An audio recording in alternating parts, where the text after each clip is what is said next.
Om Vakratunda Mahakaya Suryakoti Samapprabha Nirvignam Kuru Me Deva Sarvakaryeshu Sarvada. Om Shri Mahaganapataye Namaha. Om Shri Gurubhyo Namaha. Harihi Om Sadashiva Samarambham Shankaracharya Madhyamam Asmadacharya Paryantam Vande Guru Paramparam. Asmad Gurubhyo Namaha. Shruti Smriti Purananam Alayam Karunalayam Namami Bhagavad Padam Shankaram Loka Shankaram Shankaram Shankaracharyam Keshavam Badharayanam Sutra Bhashya Kritau Vande Bhagavantau Punah Punah Ishvaro Gururatmeti Murti Bheda Vibhagine Vyoma Vyapta Dehaya Dakshina Murtaye Namaha. Om Shri Medha Dakshinamurti Swamine Namaha. Om Sahana Vavatu Sahana Bhunakto Sahaviryam Karavavahai Tejasvinavadhetamastu ma Vidvishavahai. Om Shanti Shanti Shanti. Harihi Om Shri Gurubhyo Namaha. Harihi Om. Om Parthaya Pratibodhitam Bhagavata Narayanena Swayam Vyasena Gratitam Purana Munina Madhye Mahabharatam Advaitamrita Varshinim Bhagavatim Ashtadashadhyayinim Ambatva Manusandhadami Bhagavad Gite Bhavadveshinim Yam Brahma Varunendra Rudra Marutah Stunvanti Divyaistavaihi Vedais Sankapadakramopanisadaihi Gayanti Yam Samagaha Dhyanavastita Dadgatena Manasa Pashyanti Yam Yoginaha Yasyantanna Vidhusura Suraganaha Devaya Tasmai Namaha. Namaste once again, everyone.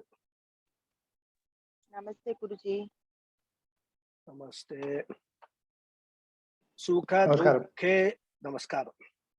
Sukha dukhe samhe kritva labha labhau jaya jayau tato yuddhaya yujyasva naivam papamavapsyasi. So this is the sloka. We are seeing the meaning in detail. And as I said, this is a very, very important verse and an introduction to Karma Yoga. Krishna does not teach how to succeed all the time, because that is not possible. Nobody can succeed all the time. What Krishna is teaching is, he only says, you should learn how to face both success and failures. Therefore, Jaya, Ajaya. And we can include all other types of pairs of opposites also. Mana, Apamana, Janma, Marana, growth and decay, summer and winter. All pairs of opposite, we must be able to face with equanimity with the same mental attitude. That's why he says, all of them same kritva. Learn to face them equally. That is, do not be carried away by them. And tatha, having prepared the mind thus, yuddhaya yujyasva, get ready to do your duty. In this context, of course, Arjuna's duty was to fight this legitimate, proper or moral yuddha. For all of us, whatever is our duty, our ordained duty, that we have to do with this attitude. If we do that, naivam papam avapsyasi. If we work with this kind of an attitude, we will never have a spiritual fall. We may not be able to avoid material ups and downs. But if we have a proper attitude spiritually, we will never have a downfall. We will only keep on growing spiritually. And even from the worst experience, as I was mentioning in the last class, we will learn lessons. And what is the lesson? That I had a certain expectation that certain thing will happen. Now that expectation has not been fulfilled. Is this the mistake of the world? That your expectation is not fulfilled? If we have the right attitude, we will realize that it was our mistake. So if I expected a person to come and help, and if that person does not help me, I can look at that situation from two angles. I can either find fault with that person who actually, who did not help me, or I can find fault with myself that in the first instance, I should not have expected such a thing to happen. I should have known that that person is not dependable. And I should not have built my expectation upon such an, a person who is not dependable. And if I am honest to myself, I will realize that the bitter experience that I have only exposes my lack of preparation. That's why somebody very nicely said, adversity introduces a person to himself. We come to know our strengths and our weaknesses only in adverse circumstances. Every adversity exposes our limitations. And therefore, if we approach every challenge with the attitude of samatvam, papam na avapsyasi, we will continue to grow spiritually and learn from every experience. And in the next sloka, Krishna states what has been taught till now and what is going to be the next topic. Therefore, the next sloka is also a transition words, transition sloka. The previous one was also a transition sloka. And in the next verse, Krishna points out that until now, hey Arjuna, I talked about Jnana Yoga. Jnana Yoga means what? Atma Anatma Viveka, which is what the Adhyatmika teaching was all about from verse 12 to 25. It's the central theme of the previous portion, which is self-knowledge. The discovery of the fact of self-independence. In other words, freedom from external dependence to be happy. Krishna calls it Sankyam in the next sloka. Esha te vihita Sankhye buddhir yoge tvimam shruno buddhya yukto yaya partha karma bandham prahasyasi. The Anvaya of the sloka is, He Partha, Esha buddhihi te abhihita sankhye tu shrunu. Imam, here Imam refers to the buddhi. Imam buddhim yoge yukta hai yaya buddhya prahasyasi karma bandham. Here the word buddhi, it does not mean intellect. Here the word buddhi means knowledge.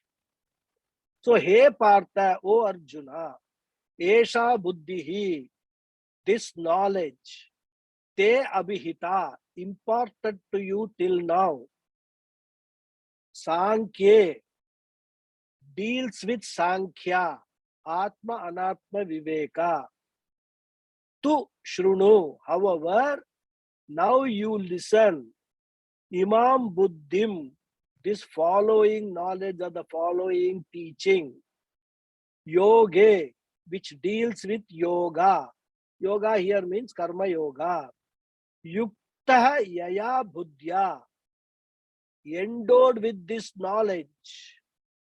Prahasyasi, you will give up karma bandham, all bonds of karma. So he says, oh Arjuna, this knowledge imparted to you till now deals with Sankhya. Now you listen to this following teaching, which deals with yoga. Endowed with this knowledge, you will give up all bondages of karma. Now, this is a shloka which is a very tricky shloka.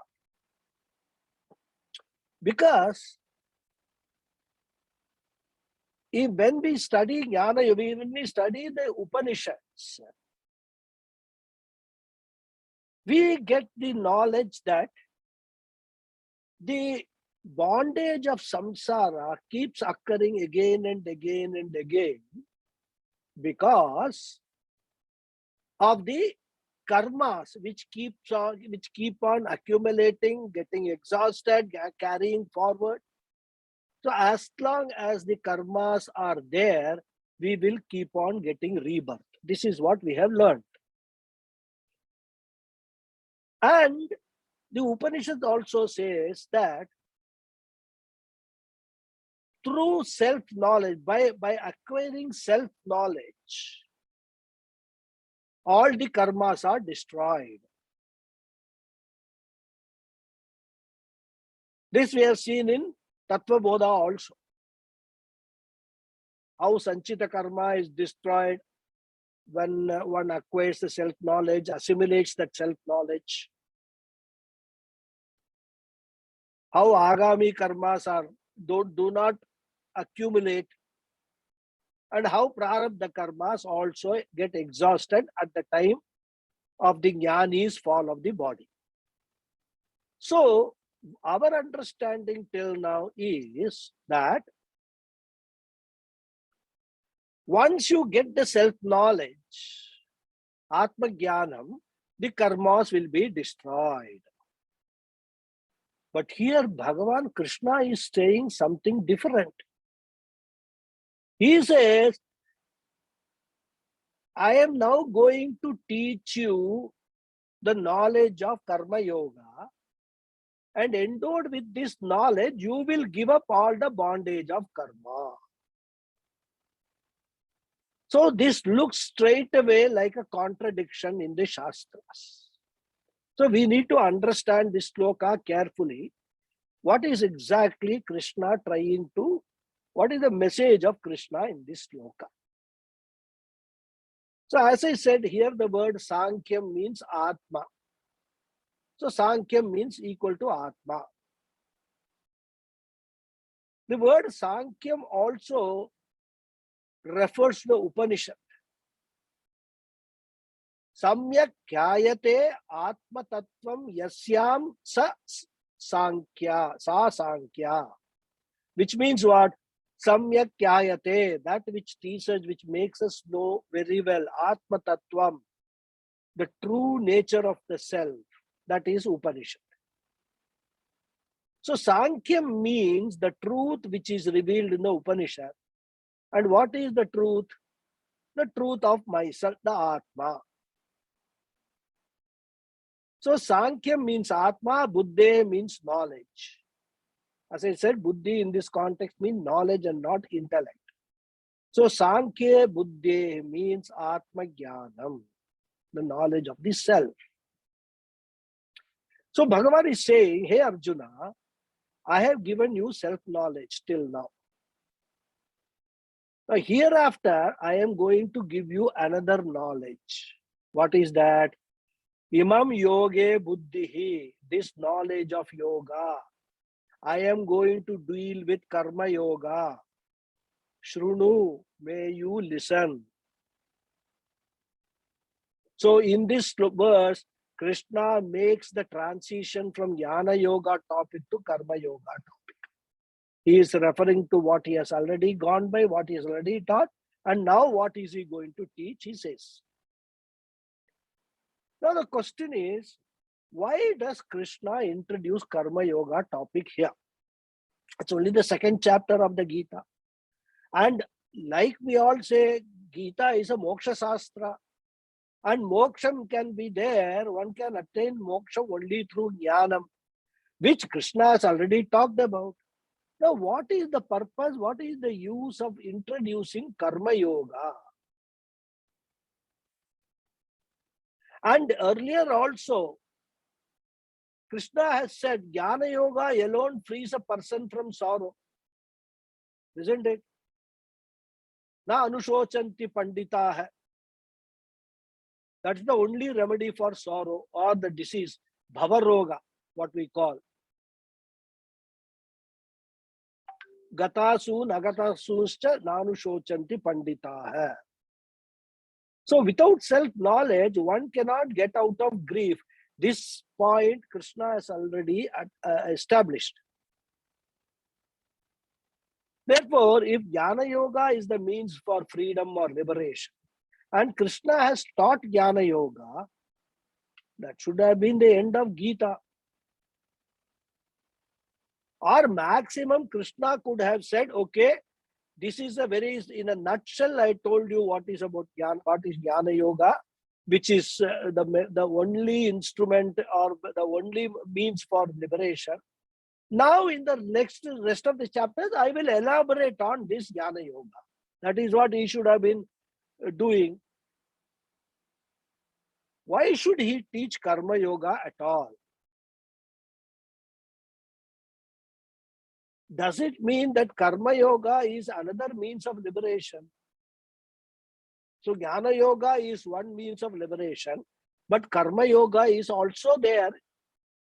If you follow Karma Yoga, you will get liberated. And this confusion is there in the minds of many people. But we must remember the Upanishads and also the Acharyas who have come in the Parampara clearly say that Jnanam alone is the means for liberation. Therefore, there is no other alternative method for liberation. Then we come back, why should Krishna come to Karma Yoga? So we need to understand the reason because it is very, very important. What is the connection between Jnana Yoga and Karma Yoga? We need to understand it threadbare.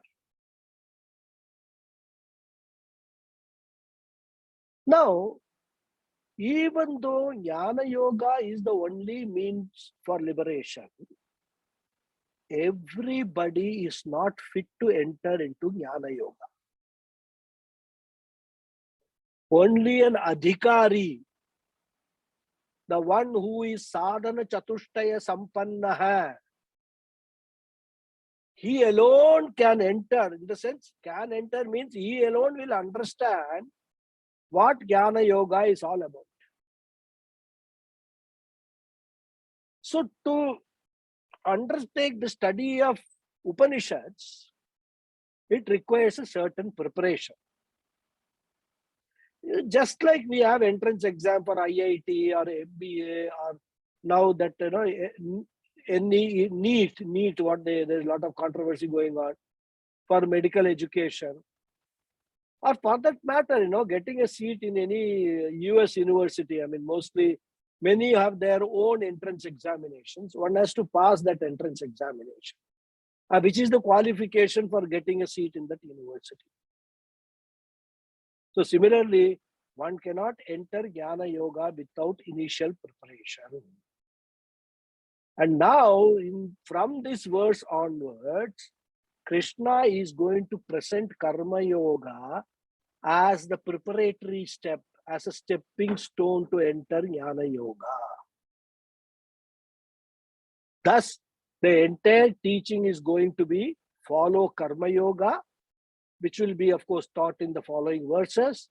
Prepare your mind and thereafter go to Jnana Yoga and be liberated. Jnana Yoga is impossible without Karma Yoga, and Karma Yoga will be incomplete without Jnana Yoga. This is the basic relationship between Jnana Yoga and Karma Yoga. But then the Puranas and many of the Acharyas, they have certain personal view of theirs. There's a misconception that in Kali Yuga, Jnana Yoga is very, very difficult. In fact, many scriptures also point this out, the Puranic scriptures. So in Kali Yuga, Jnana Yoga is very difficult, that is true.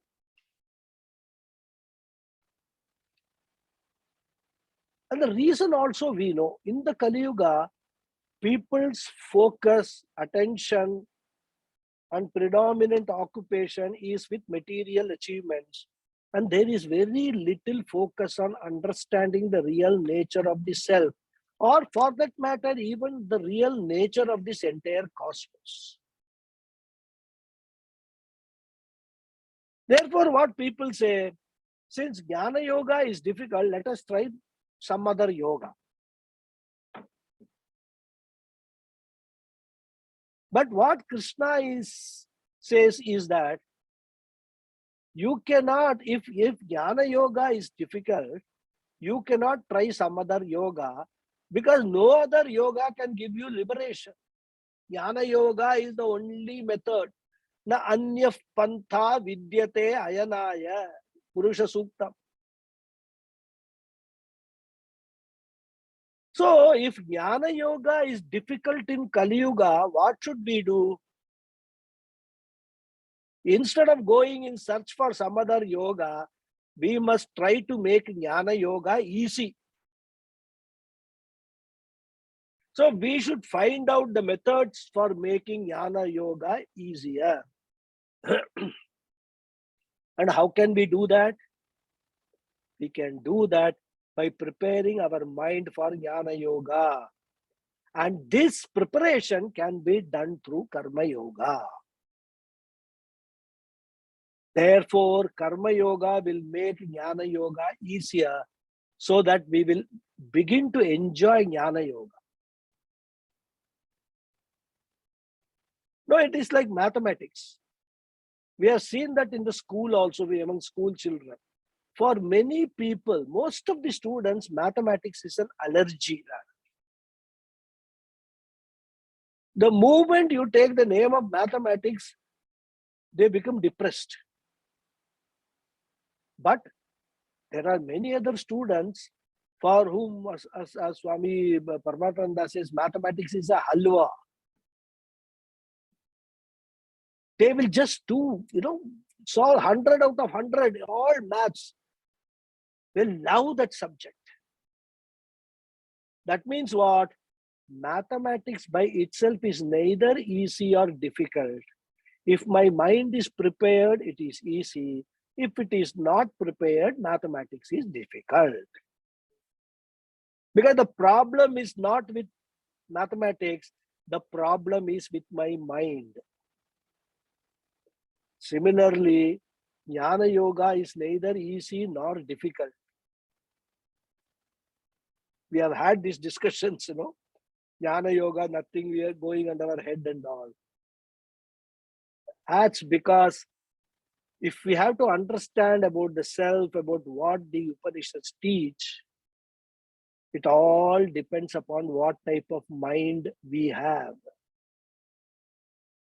Therefore, Krishna is going to teach Karma Yoga in order to highlight the importance of preparing the mind before one comes to Vedanta. Once the mind is sufficiently prepared, one will begin to love Vedanta. And which otherwise many people say, oh, Vedanta, philosophy, it's very dry subject, a dry philosophy. I don't like it at all. With such a mind, how can you even think of anything like Vedanta or Upanishadic teaching. The highest form of teaching is that. Highest teaching, the highest knowledge is the teachings of the Upanishad. For that, you must have a very sharp, subtle, prepared mind. And that is where Karma Yoga helps.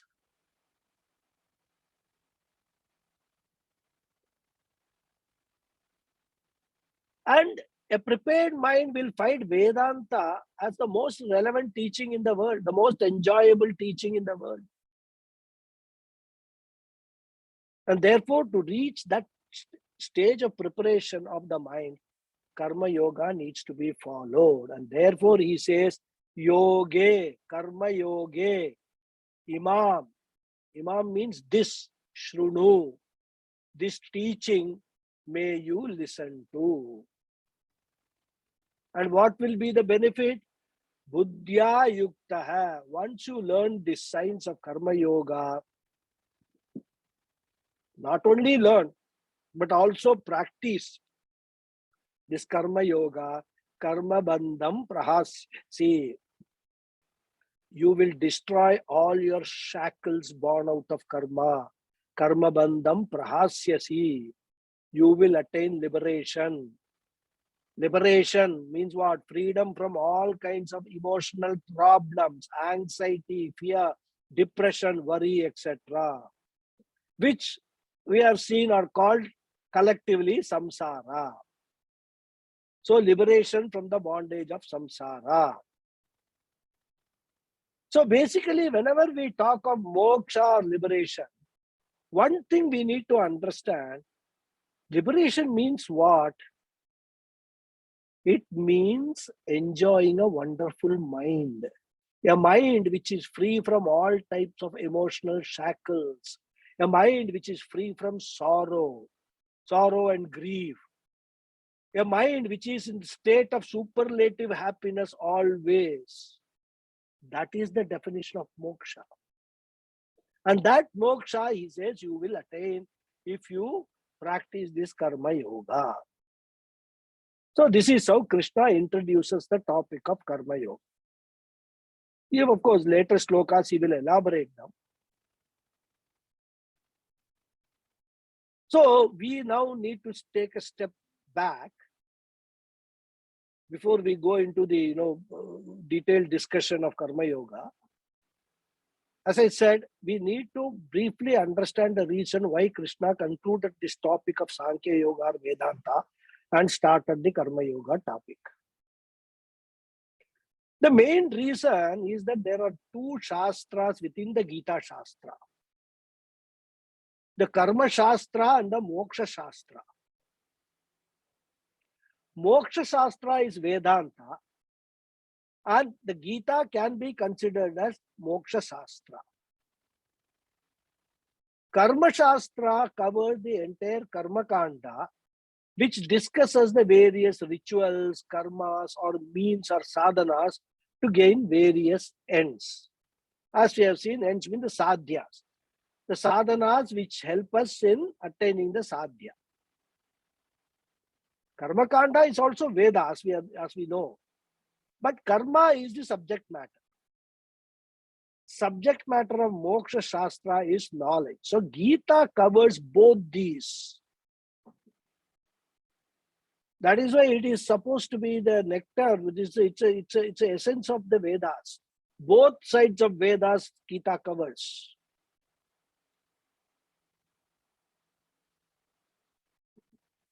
And as I said, there is a very, I would probably call it erroneous view prevailing among some scholars that Karma Yoga or Sankhya Yoga, that is Karma Shastra or Moksha Shastra or Karma Yoga or Jnana Yoga, whatever name you give, they are two independent means to attain freedom or liberation or moksha. Some others say that there are as many paths to moksha as there are people. Because many acharyas who are not coming in the parampara, they have one weakness. The weakness is to gain popularity. How will you gain popularity? By telling people what they want to listen. So acharyas are there who are not from the parampara.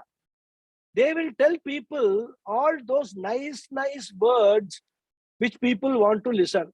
Oh, okay, you don't want to study Upanishad, doesn't matter. Do karma yoga. You don't want to do karma yoga, doesn't matter. Do bhakti yoga. So they will invent all these yogas. Whatever you feel like you do, that will give you liberation. That's what they will say. And people will end up with, like, you know, in medicine, we have got these quacks. Earlier used to just practice medicine. You know, somebody has see something, read something, and start practicing medicine and treating people. Even some of the renowned acharyas I have come across, they say there are 4 paths to moksha: jnana yoga, bhakti yoga, karma yoga, and raja yoga or hatha yoga, as they call it. And as I said, all such views are based on the incorrect or incomplete understanding of the teachings of Upanishad and the message of Gita Shastra. So in the Gita Shastra, Krishna views Moksha Shastra from 2 standpoints with reference to 2 possible lifestyles: Karma Yoga and Sankhya or Sannyasa. Because one of the most important qualification which one gains through Karma Yoga, through practice of Karma Yoga over a length of time, is the attitude of renunciation, sannyasa. It need not necessarily mean that one needs to take a formal sannyasa. But one has to develop one's mind with viveka, vairagya. All these are all what? The characteristics or the definition of a personality of a sannyasi. So both these lifestyles, you know, the Karma Yoga lifestyle and Sannyasa lifestyle are meant for moksha alone. Again, we need to clearly understand the difference between karma and karma yoga. Doing karma for the sake of material benefits is the subject matter of Karma Kanda or Veda Purva Bhaga. However, doing the same karmas for the sake of self-purification, Nishkama karma, with a Nishkama attitude, without any aim for material benefits, doing the same karmas is called karma yoga. So the karmas remaining the same, if it is done sakama for certain benefits, material benefits, it is called just karma. If it is done with selfless attitude, it is called karma yoga. And once a person practices karma yoga, it indicates that the person has got discrimination, viveka. And he knows that he or she wants moksha alone. He does not look for any other benefit from the karmas that he does. No material benefits he wants to gain. And to gain that moksha, one requires a certain mind. This also he understands. And in order to gain that kind of a mind, one performs actions, karmas, with a certain attitude. That attitude is what converts a mere karma into karma yoga. Therefore, merely doing karma is not yoga. Merely doing karma is karma. Karma performed with a certain attitude is called karma yoga. And Puja Swamiji, refers to certain examples. He says, we all know that there are certain prayers or certain karmas in the Vedas called Nitya karmas. They are to be done regularly on a daily basis. For example, let us take Sandhya Vandana karma.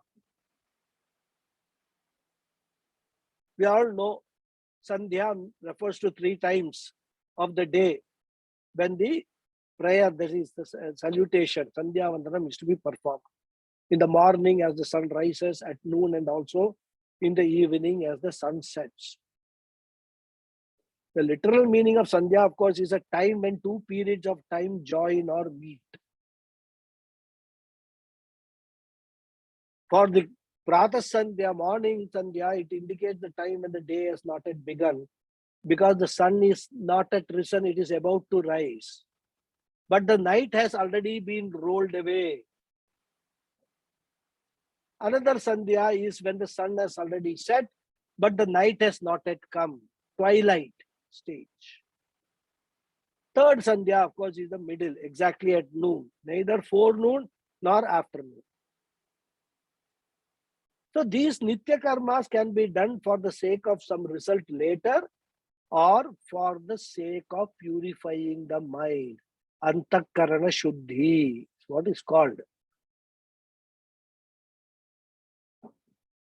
And why would one want Antakarana Shuddhi? Because the mind, which is Antakarana, what we refer to, is necessary for gaining self-knowledge.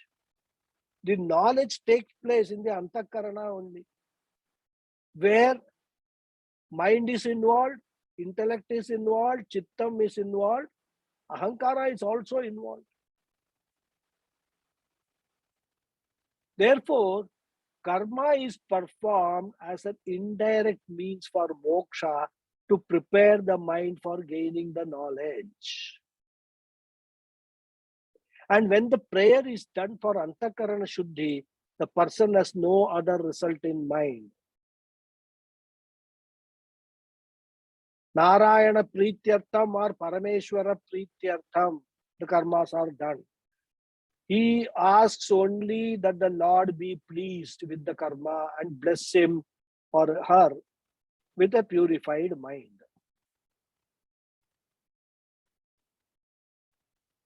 Karma may be performed out of joy or out of a concept of duty as a prayer. When it is performed as a prayer for the sake of Antakarana Shuddhi and Moksha, that karma becomes yoga. That is Karma Yoga. So a number of topics come under Karma Yoga, including prayer, devotion, even Samadhi, Ashtanga Yoga. Ashtanga Yoga practice for the sake of Samadhi will come under Karma Yoga. In fact, this commentary on this sloka, Adi Shankara very elaborately discusses all these aspects in the commentary. Very beautiful commentaries.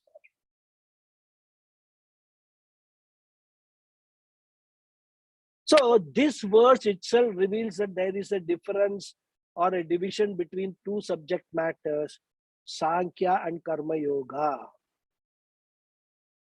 If this division is not clear, it's very important. That's why Puja Swamiji also deals with this in a very elaborate manner. If this division between Sankhya and Karma Yoga is not clear, the entire Gita will appear to be full of contradictions, and the reader or listener or the student will be confused. Whereas if the division is clear, understanding will be possible. The listener will know what is meant when it is said for sannyasis there is only Jnana Yoga, and for others who are also seekers, Karma Yoga is the means, although an indirect means for gaining moksha, which will prepare the mind or the antakaranam for the knowledge of the self.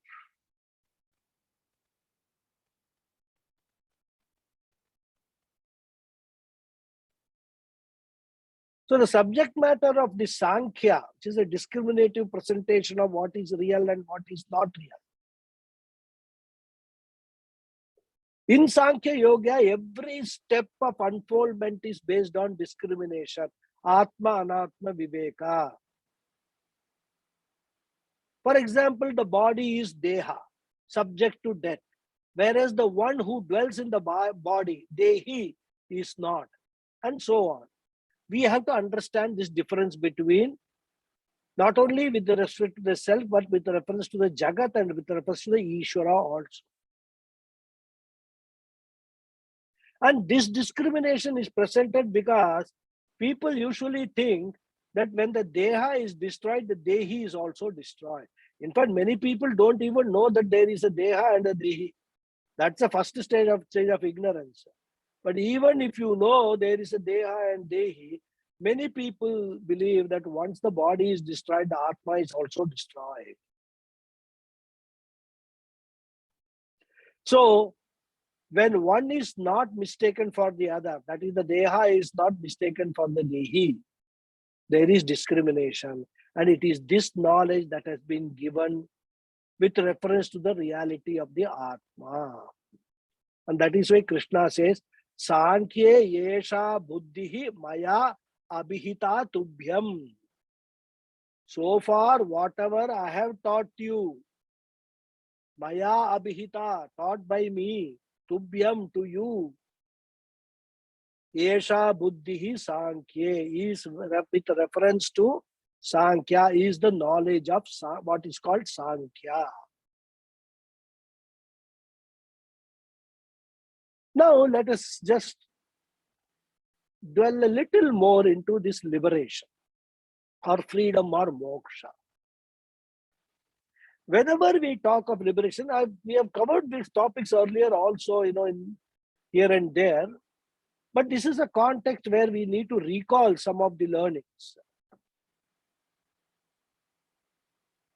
So, whenever we talk of freedom or moksha or liberation, we need to understand liberation from what? Obviously, when we talk of freedom or liberation, it implies an existing state of bondage from which we are seeking freedom. Therefore, we need to understand the nature of this bondage first. And we have also seen the Upanishads or the Shastra saying that the bondage exists due to ignorance. Therefore, the second question would be ignorance of what? So unless we analyze and understand the nature of bondage and the nature of ignorance, we will not be able to understand what moksha or liberation means. As I said, we will not go into too much details, but we have to understand that the bondage that is talked about in Vedanta is the emotional attachment one has towards objects, including relationship, places, and situations, which arise out of raga, and then which leads to moha. And Arjuna is suffering from that problem only. We have seen it in the first chapter also. So the numerous actions that one does for sustaining this attachment gives rise to two types of invisible results in the form of punya and papa. And according to the law of karma, the results of this punya and papa earned during one's lifetime, whether this life or earlier lives, will need to be exhausted for one to gain liberation. And since the accumulated punya and papa cannot be exhausted in one lifetime, a jiva keeps taking birth after birth in order to exhaust the punya papa. However, in every birth, more and more punya papa are added, and the stock of punya papa becomes inexhaustible. This accumulation of the punya papa and the consequent rebirths are called samsara, or the bondage of samsara in Vedantic parlance. And it is this bondage of samsara which is the root cause for all grief and sorrows in life after life after life. And Vedanta goes on to further analyze the nature of this bondage. Vedanta raises a question whether this bondage of samsara that we are talking about, is it real or it is merely a notion? Because if the bondage is real, nothing can be done about it. No sadhana, no yoga, no knowledge can remove it. Because it is reality. Bondage is a reality. So talking about moksha will be futile.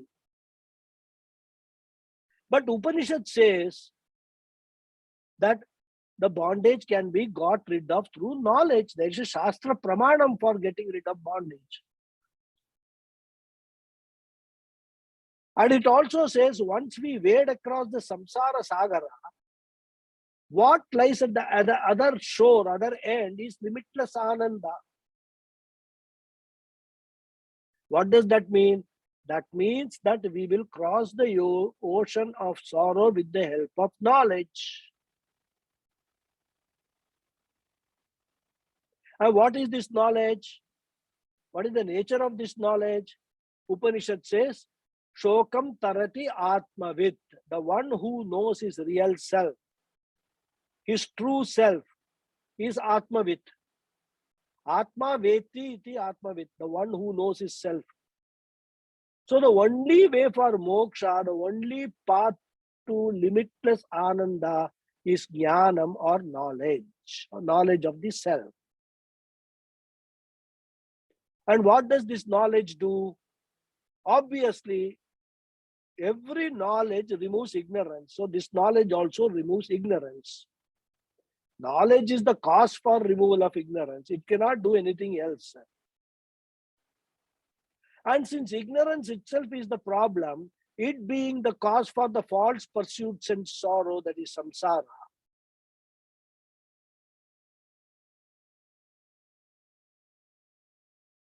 To think that the heaven will be an answer to all my problems is nothing but a delusion, moha.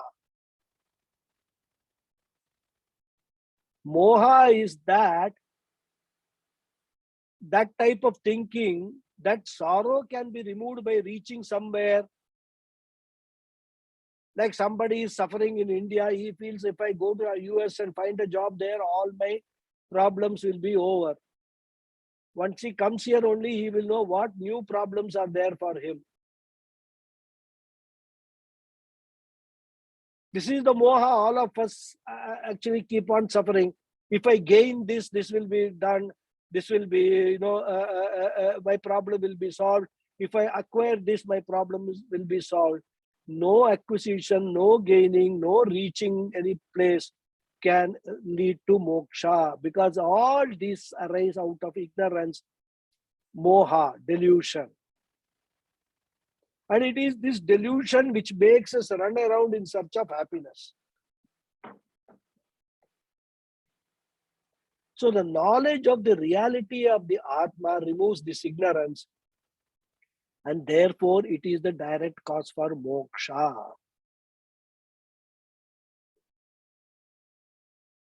Since knowledge can remove ignorance and thereby remove the bondage of samsara, it shows that to begin with, the bondage was not real, it was only a notion. I took myself to be bound, and so I suffer the bondage of samsara.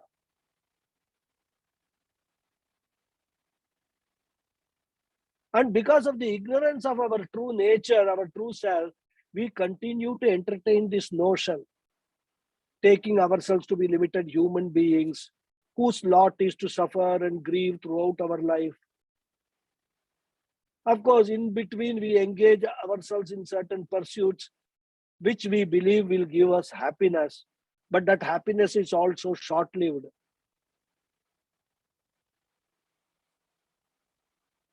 Therefore, first thing that we have to understand is that this bondage which we talk about, the bondage of samsara, the karma bandham, the shackles created by the karmas, the punya papas, is only a notion. It is not real. If it were real, we will never ever be able to get rid of it. And therefore, knowledge is the only direct means for moksha. We have to get that knowledge that this is unreal, this is all a notion. The real, what is the reality? I am the reality. I alone is the reality. Everything else is mithya. I alone is satyam.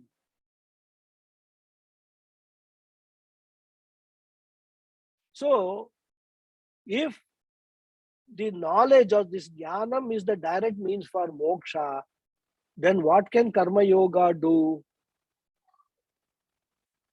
Is there also an indirect cause for moksha? Bhashyakara says yes, there is. And that is what Krishna is now going to teach. So, that there are two topics is clear. Because Krishna himself says, Sankhya buddhihi abhihita yoge tu imam shrunu. The wisdom with reference to self-knowledge has been told to you. Now listen to the wisdom of yoga, which of course, as I said, karma yoga. And there is another reason why Adi Shankara deals with this very in a detailed manner in his Bhashya. Because even during his days, there was a great deal of controversy about whether Gita Shastra talks about karma, jnana, or a synthesis of the two. Jnana karma samuchaya. Many people believed that jnana yoga does not replace karma yoga. Jnana yoga, even though you have become a jnani, you have to continue to perform karma yoga, karmas. So there were many such notions in one form or the other. And that is why Bhashyakara spends a considerable amount of time pointing out the distinction between karma, karma yoga, jnana yoga, and then saying, coming back to Krishna's words, listen Arjuna to what I am going to say about karma yoga. And any discipline is useful because it helps one gain a certain composure, a certain mastery over the opposites, as we saw in the preceding words. Sukha dukkhe same kritva. All these disciplines are collectively called yoga. The composure is necessary for the mind to be able to receive the knowledge. So to gain that composure, we require karma yoga. Because of that, karma yoga becomes an indirect means, not a direct means for gaining that knowledge. Therefore, one cannot say, I will take karma yoga, you take jnana yoga, and we will both reach the same end. That will not happen. If karma yoga is presented as a means for gaining knowledge that will destroy ignorance, then one will ask, why study the Shastra? Why do karmas? Why study the Shastra alone cannot do that? I don't need to do karma yoga at all, isn't it? I'll just study the Shastras.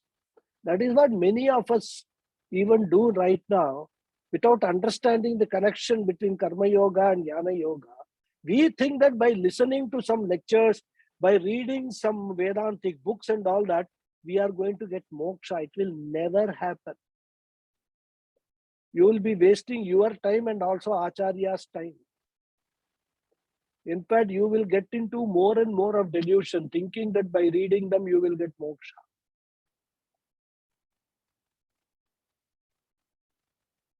Therefore, The study of the Shastra is capable of delivering the goods only when the Antakarana is ready.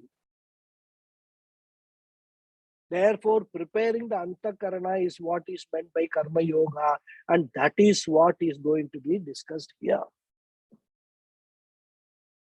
Because even though Krishna starts with the topic of Sankhya from verse 12 to 25, it looks like Krishna immediately realizes that Arjuna is not yet prepared for getting this knowledge. And which will be evident in the further. Arjuna has got a lot of questions. He's confused. So now Krishna feels that what Arjuna now needs, first of all, is understanding of what Karma Yoga means. It is not possible to directly take Arjuna to Jnana Yoga. He has given what Jnana Yoga is. What is the ultimate destination? He has shown to Arjuna in a nutshell. That is the ultimate destination, Arjuna. That is what will finally remove all your grief. That he has established. But to reach there, what Arjuna needs to do, or what all of us need to do, is what he is going to teach now. And Krishna starts by praising Karma Yoga. In fact, he goes on to say that Karma Yoga is as important as Jnana. Karma Yoga is not something less than Jnana Yoga. Since without Karma Yoga, Jnana will not take place. Therefore, to create a certain value for Karma Yoga, Krishna starts praising Karma Yoga. And looking at that, many people misunderstand that Krishna is talking about Karma Yoga as a direct means for moksha. And when he says Karma Bandham Prahasyasi, what Krishna is meaning is that Krishna, hey Arjuna, this knowledge of the Karma Yoga would enable you to graduate to Jnana Yoga, which will then Karma Bandham Prahasyasi, will destroy the bondage of karma. So karma, of course, here means dharma, adharma, which means punya, papa, good and bad actions that alone bind the individual. That is the bondage, as we saw.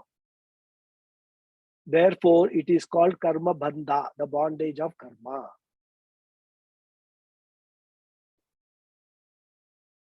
And karma itself is the bondage which is destroyed by the knowledge. And that knowledge is made possible by Karma Yoga. Now a question will arise. Some people may have a question. That is, knowledge destroys ignorance, which is we can understand. Ajnanam, jnanam destroys ajnanam. But how is the karma destroyed? Again, one needs to recall, bear in mind that the entire concept of karma is a notion. A notion which is being carried forward due to ignorance. Once the ignorance goes away with knowledge, the notion also will go away with that. So with the destruction of ignorance, the doership, the kartrutvam is destroyed. Once kartrutvam is destroyed, when we once say, I am no longer the doer, that will actually take away the entire edifice on which this entire karma, the punya papas are built. Therefore, both sannyasa, which is jnana yoga, and karma yoga play a role in the destruction of samsara. But as I said, we must clearly understand the difference between the two. Otherwise, as I said, everybody will say, I can follow bhakti yoga, you follow jnana yoga. somebody else follows karma yoga and everybody will reach moksha, we will end up in that kind of a confusion.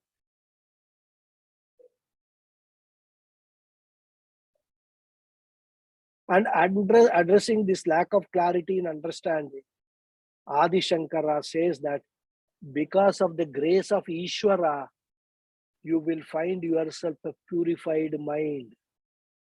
You will find yourself with the teaching, and you will find yourself with a qualified teacher from the parampara. And all this can happen only with the grace of Ishvara. This is the point Adi Shankara emphasizes in this bhashyam. Ishvara prasada nimitta jnana prapte. He says the karma yoga being followed, you bring more and more Ishvara into your life. You invoke the grace of Ishvara, and by that you will gain the knowledge by the grace of the Lord, and you will get out of the bondage of karma. Therefore, to sum up, a life of karma yoga prepares the mind, and the knowledge releases one from bondage. So we'll stop here. Just, I think, taken one more minute of your time. Om Purnamada Purnamidam Purnat Purnamudachyate Purnasya Purnamadhaya Purnameva Vasishyate. Om Shanti Shanti Shanti. Harihi Om Shri Gurubhyo Namaha. Harihi Om. Thank you all very much. Thank you, Mama. Thank you so much, Thank you Guruji. so much. Hari Thank you. Om. Thank you so Hari much. Hari Om. Om. ధన్యవాద Guruji. Hari Om. Dhanyavada. Hari Om. Thank you, Guruji. Hari Om. Guruji, Yes. does Yes. it mean Jnana Yoga and Karma Yoga are inseparable? They are inseparable. Without karma yoga, no jnana yoga can be there. Jnana Yoga. So In fact, sequentially, karma should come first, then the jnana. karma yoga should come first, then jnana. Then jnana yoga. Karma will keep on coming. But what converts karma into a karma yoga is the attitude with which one does the karma. Okay. We will talk about all karma yoga. Will be a full third chapter also. Krishna talks very elaborately about karma yoga. Yeah. So does it mean Krishna, although he preached Jnana Yoga first, now he is transiting to Karma Yoga? Yeah. Was it a deliberate thing? Was it deliberate? Yeah, it appears to be a deliberate. You know, what happens is like we have these news headlines. What they will say, you know, Maharashtra Chief Minister resigned. Right? That will be the headline. Then they will go into the details. What happened, who said what and who did what, how he came to resign, a Supreme Court case, all these things they will talk, right? So Krishna presented the headline, which is the Moksha Shastra. These 12, 13 verses is what all Gita Shastra is all about. Arjuna, you can understand. We will keep on visiting this 12, 13, the message of this Jnana Yoga again and again and again. But now what is required is to prepare you for the entrance examination. You cannot directly go to Jnana Yoga and self-knowledge and Shokam Tarati Atmaveta na Anushocanti Pandita and all that. It will not make any sense to Arjuna. That fellow is already completely confused, sitting down, crying. Confused. So Krishna says, the way now we will start the teaching. What is to be done first? You cannot reach PhD without at least doing your master's degree, right? At least or a bachelor's degree, whatever you can put. So when you have to go to PhD, certain preparatory steps are there, certain qualifications you have to acquire. And that is why Krishna is talking. And Krishna is also, that Jnana Yoga he taught is like a carrot being dangled. carrot being dangled right at the beginning, because that is what everybody, you and me, wants in our life. Always be happy. We don't want any sorrow. We don't want any grief. How to achieve that? So first to say, this is the way. This is what you have to do. But to do that, you have to prepare yourself. And in fact, Your karma. karma yoga, it can run through life after life. We must never ever think that in this life I will do karma yoga and toward the end of my life, when I am 80, I will get moksha. No, that is again a wrong notion. Some people may be able to do that. But people like Ramana Maharshi, if you take the example, his karmas was not exhausted, but very early in his life, he was born with that viveka, vairagya, everything. Whatever little karmas were left unexhausted, he exhausted during this life, and then he attained moksha. But he would have probably done the preparation for this in life after life after earlier lives. In fact, he was asked, Ramana Maharshi was asked this question by a devotee, that you don't seem to have any guru, and all that. And at a very young age itself, you got into this. How did you, does it mean that each one of us also can do it? Ramana Maharshi says that what do you know about my previous lives? You know nothing about it. How can you come to that conclusion looking at this, my life, and then come to, all these conclusions? So what we must understand is that when we are talking about karma yoga, developing the attitude for karma yoga, in essence, later on, he will say, Ishwararpana bhava and Ishwara prasada bhava. That is the essence of the whole karma yoga. Doing every karma with this attitude, that it will take years and years and years for us to develop, especially in this Kali Yuga, because already bogged down in total, egoistic approaches. I have done this, I am responsible for this, I am great. This is what we are all, suffering from. In order to remove that, it is going to take a long time. So, Karma Yoga is the first step for Jnana Yoga. You cannot directly go to Upanishads unless you start doing Karma Yoga, performing the karmas with certain attitude. Whether it is Sandhya Vandana karma you do, whether it is a karma that you social service karma you do. Because it is not necessary that you must do only Vaidika karmas, right? You can do any type of karmas, reaching out karmas. But with what attitude you are doing? There are many people who donate fans and coolers and all that, to temples and ashram. And their most important aim is to advertise themselves that I have donated. Donated by. No, they put their names. They put their names. Yeah, they put their names. What is that karma? Is it karma yoga? And they will say, we are karma yogis, we are doing this donation. That is not a karma yoga at all. That you are still want your name to be, publicized, you are gaining popularity. That is not karma yoga.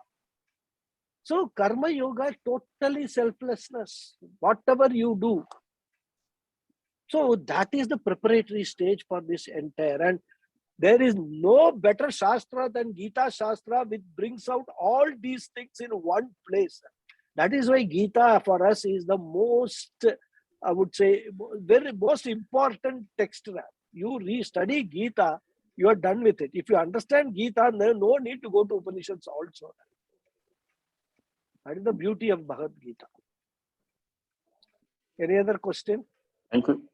Thank you, Guruji. Thank you very much. Hari Om. Thank you, Guruji. Thank you.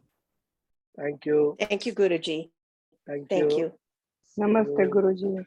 Namaste. Namaste, Ketki ji.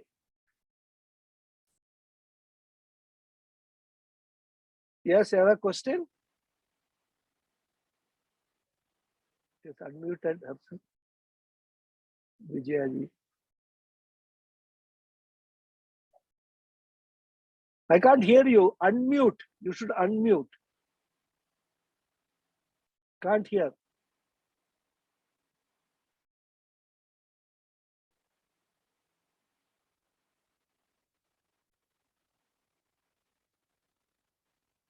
No. Type it.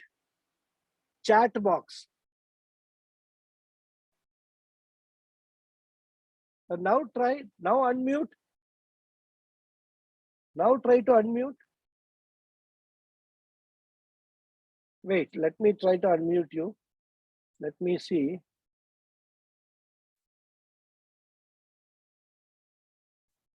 I can't unmute. Ah.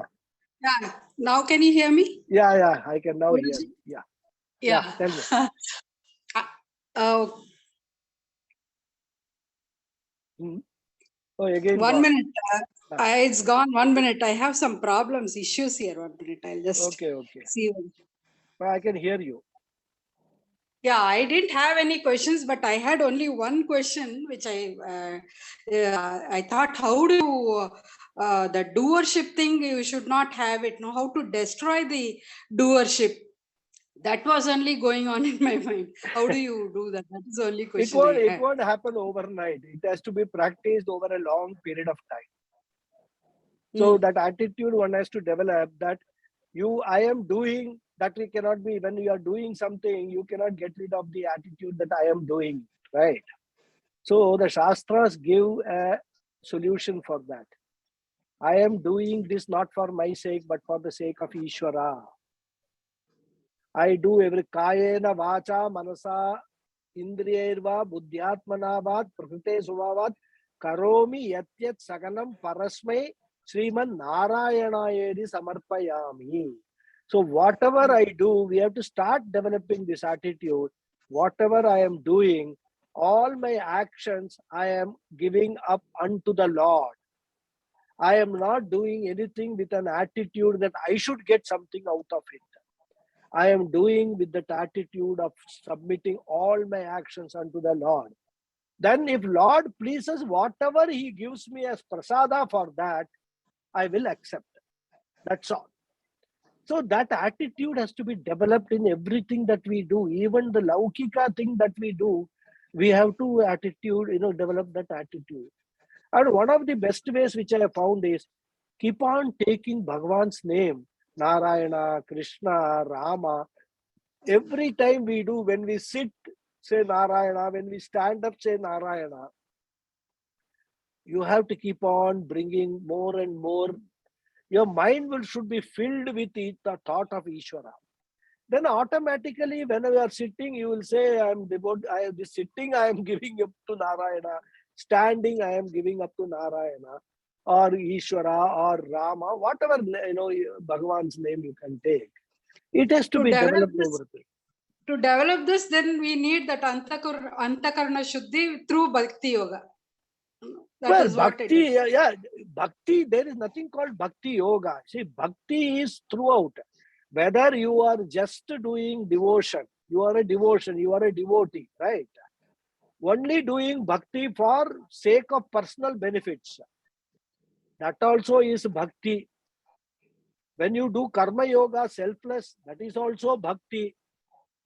Without bhakti, even a jnani has to have bhakti. A jnani has to have Ishvara as his goal. So there is nothing separately called bhakti yoga or something.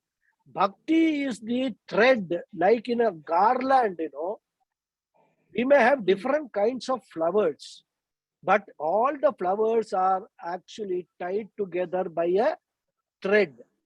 That thread is the bhakti so far as all these practices are concerned. Even when you do Hatha Yoga, that is Raja Yoga, what is Ashtanga Yoga, bhakti has to be there. The Ishvara thought should be there always. And what is Ishvara? Nothing but cosmos. The cosmic order is Ishvara, as we see again and again and again. We must always consider ourselves to be a part and parcel of this entire universe. I am not separate from the universe. And not only we, everything else is as good as me. Even ant, a mosquito, a bear, a tiger, everything is as good or as bad as me. There's no difference between a plant. Everything is like me only. It's the basic is the same. All these are all attitudinal changes that we have to bring about in our spiritual path. It will take a long time. But once we understand, we can start. Somewhere we can start. Yes. That is the thing. Thank you. Thank you. Okay. Hari Om. Okay, I Hari think Om. we will. Hari Om. Thank you very much. We will close the session and continue next Saturday. Hari Om.